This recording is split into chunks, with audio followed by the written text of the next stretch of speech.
today in the fabulous vaulted cellars where there are no fewer than 6 grand pianos. This one here was made by Grotry and Steinweg in 1967. Steinweg is the less well-known brother of the famous Steinway, but still a fine builder. Every time I run a course here at Finchcocks, I do a session on practice tips. It's remarkable how many people are told to practice daily, but not told how to practice. So here are a few tips. Some might be familiar to you, some might be new. My first practice tip is to learn a piece bar by bar, starting at the end. I'll demonstrate. So I play the last bar.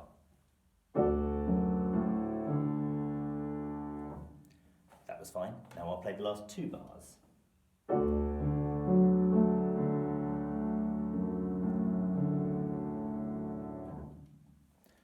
I got the notes right. I might do a bit less pedal next time. Now I'll do the last 3 bars.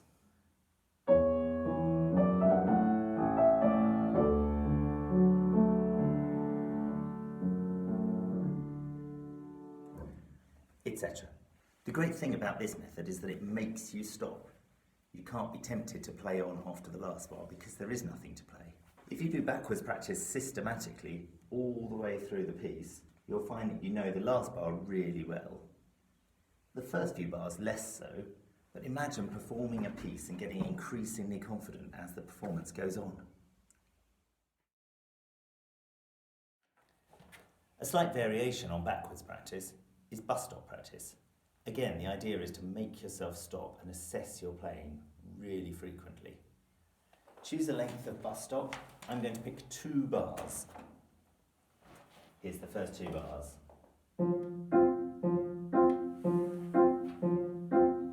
Okay, that's fine. Now I'll try the next 2 bars.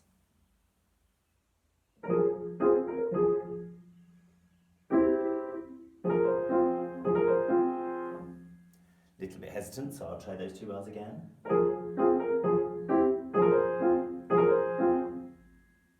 Then I'll play the first 2 bars again. But I won't put them together at this stage. I'll now play the next 2 bars. Let's do these 2 bars.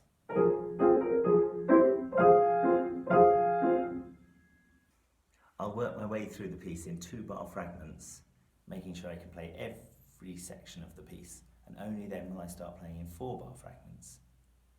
And then when that's perfect, I'll start 8-bar fragments, etc., until I've got the whole piece under my fingers.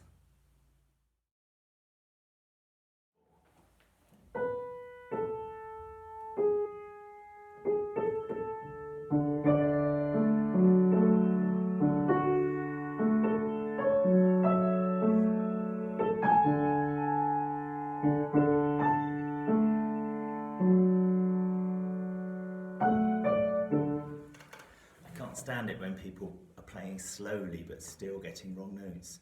The whole purpose of slow practice is to play it so slow that it's right. Give yourself time to read the note, find the note, check the note, play the note.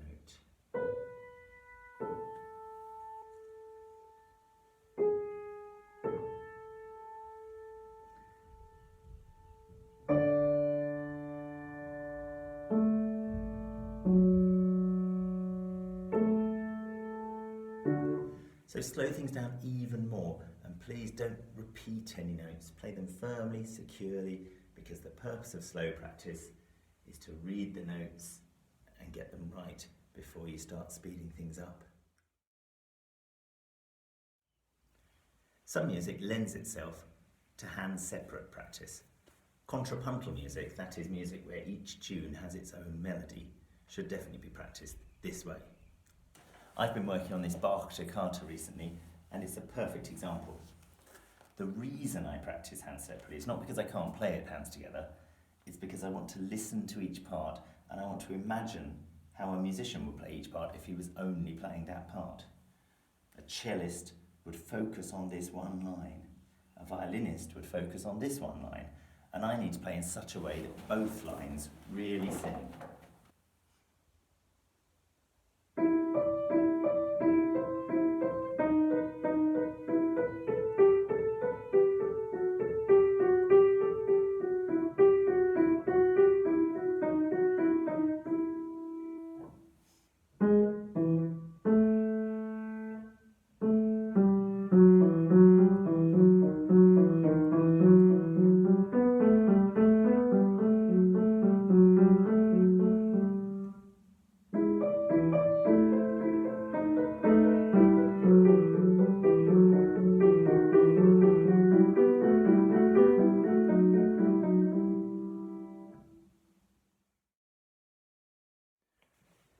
Some music lends itself to practicing hands together from the start.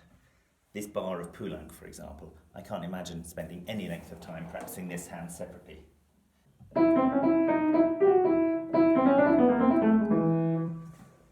For an intermediate student, the main aim of practicing hands together is to get the coordination and timing right. But the other big consideration is the balance of the two hands. The melody should always sing out more strongly than the rest of the texture, and generally speaking, that's in the right hand. When your piece is nearly ready for performance, there may still be a few notes that are consistently going wrong. These notes are your friends because they inform your practice the next day. I know that this passage was bothering me yesterday, so today I know how to go about my practice. When you've identified the troublesome note, and for me it's that A sharp, play it with the correct fingering, just on its own. Anyone can play that note. Then put it back into context really slowly, always stopping on the note.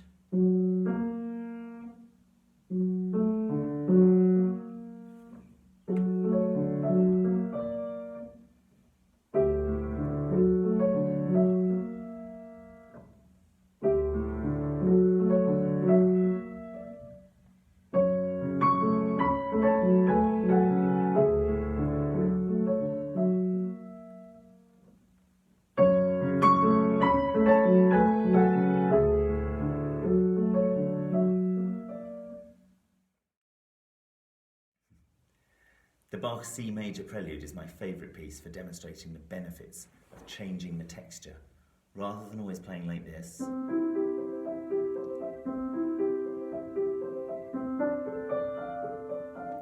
Play in block chords instead.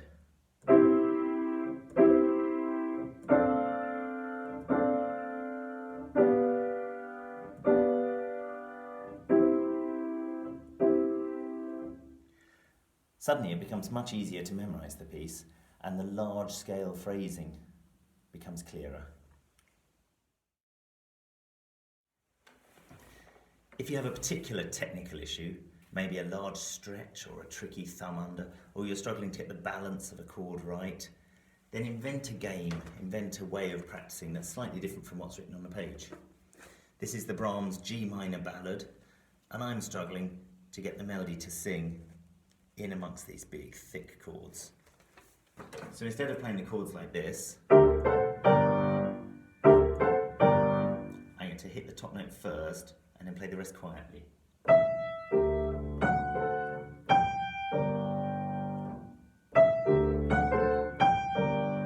And then make that delay less and less each time. Until eventually the chord gets balanced much better.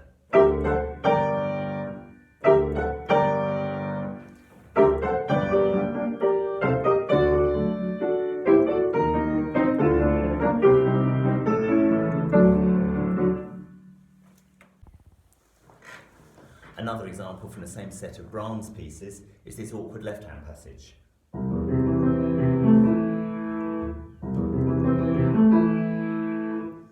I might just practice the first manoeuvre.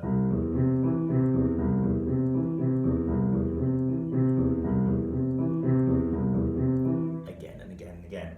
And then I might really aim for that last note.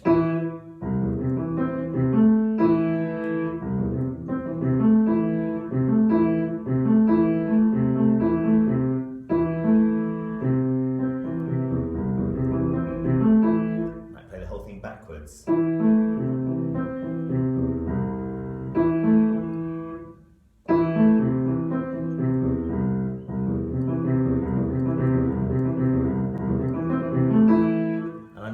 To a bit of fast practice as well, and then put it into context. That's just 8 practice techniques from a possible 1,000 or so.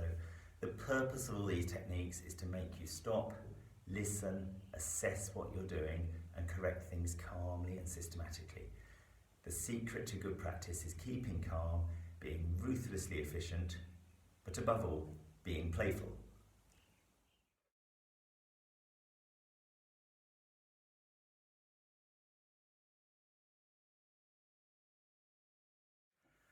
I hope that's some help.